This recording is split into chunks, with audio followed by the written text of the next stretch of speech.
Thank you for joining Sports Development Series. We yours truly, Boma Ekiora.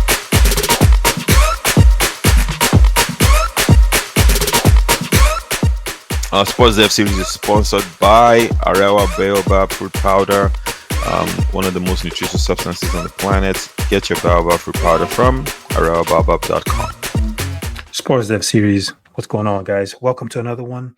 So we continue with our AFCON watch series, and we go to the African CAF Best Player for this year in Victor Osimhen, Nigeria's Victor Osimhen, a prolific striker. Some have said he's the best or one of the best strikers in the world. If you ask Napoli fans, they'll tell you he's hands down the best. Earlier this year, a couple of weeks ago, actually, this guy was named as the Confederation of African Football's best player, beating out the likes of Ashraf Hakimi, and some other good players. Honestly, a Nigerian hasn't won this award since Kanu Nwankwo a couple of years ago. So that was a huge accomplishment. But for me, in looking at selecting Victor Osimhen, that wasn't the reason why he was selected. Not because he made AFCON Best Player or CAF Best Player. He was selected primarily because of his grit and his history, which I'll explain in a second. When you look at a player of his caliber, who, by the way, this season for Napoli, he plays for Napoli, played for Napoli last year as well. In 30 matches, he scored 7 goals this season. Last year, he was on fire for them and took them to win their first Scudetto, Italian championship. You know, take away the loss in Champions League, I believe it was to AC Milan, they could have gone all the way. Or they would have gone all the way.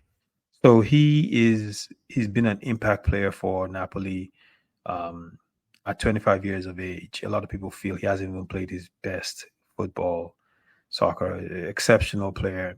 When he plays for the Nigerian national team, you see the difference in motivation, in his ability, in his leadership. Definitely a quality striker.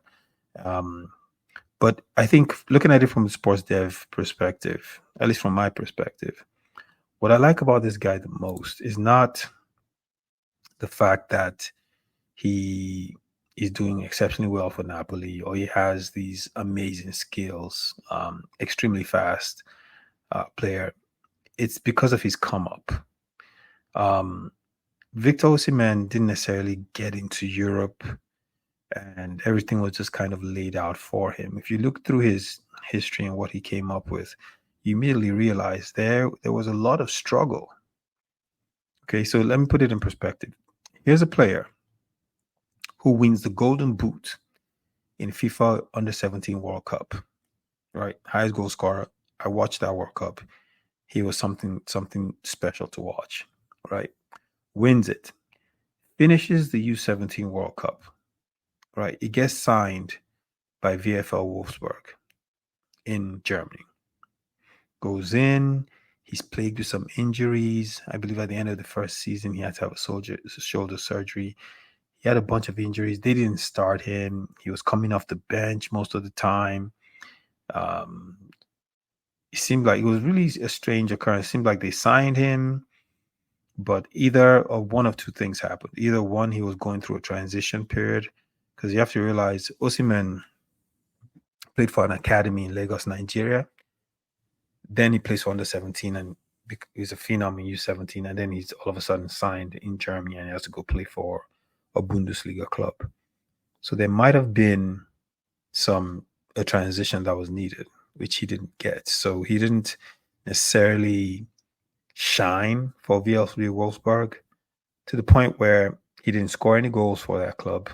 In his first year there, they ended up loaning him out, right? But before they loaned Osimhen out, he actually went on trials. I'll put that in perspective. You're a hot shot Under-17 player. You're just ranked the best Under-17 player in the world. You get signed by a top club. Then you had to go try out for Belgian clubs, which is in a lower level of competition than Bundesliga.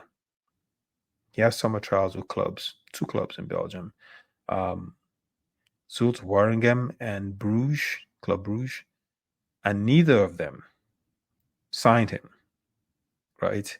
So he didn't sign with any of those clubs. But then he ends up getting loan on a season-long loan to Charleroi, which is also in the Belgian league. He goes in there. He's also coming off the bench.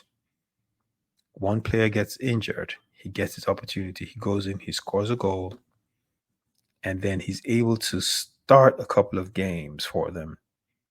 And then he just kept scoring.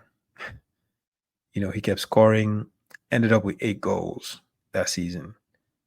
From that point, which is an interesting thing in Europe, sometimes you see players that get double-digit goals at a good league or close to, and all of a sudden down the radar of several teams, right? And they get bought by different clubs.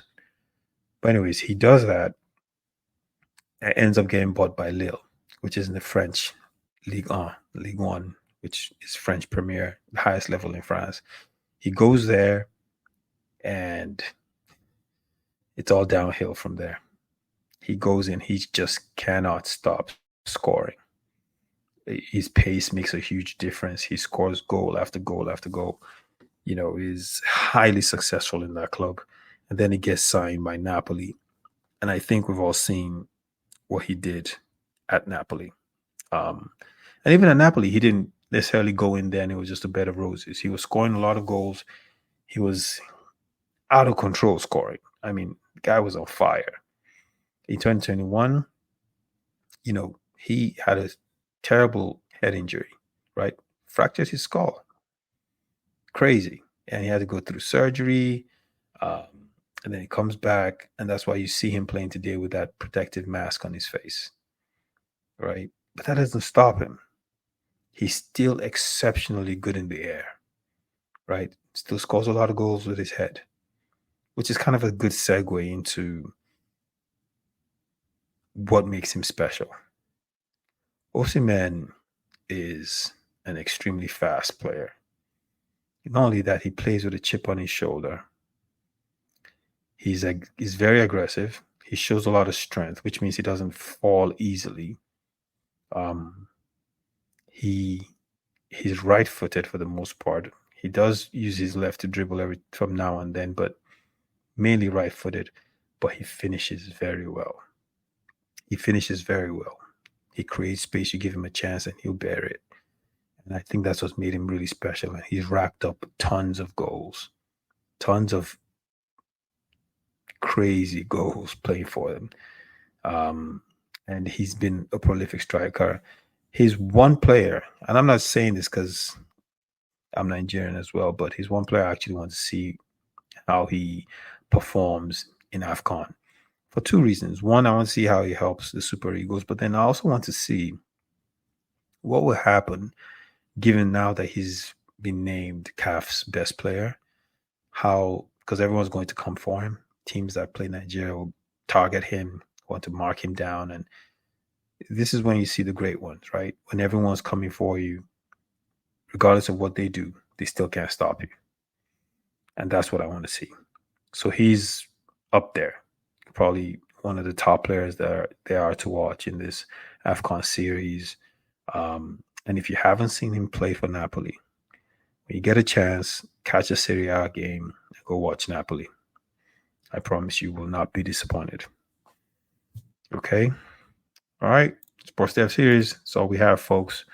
We'll continue the series with another player in a couple of days. And enjoy your holidays. All the best.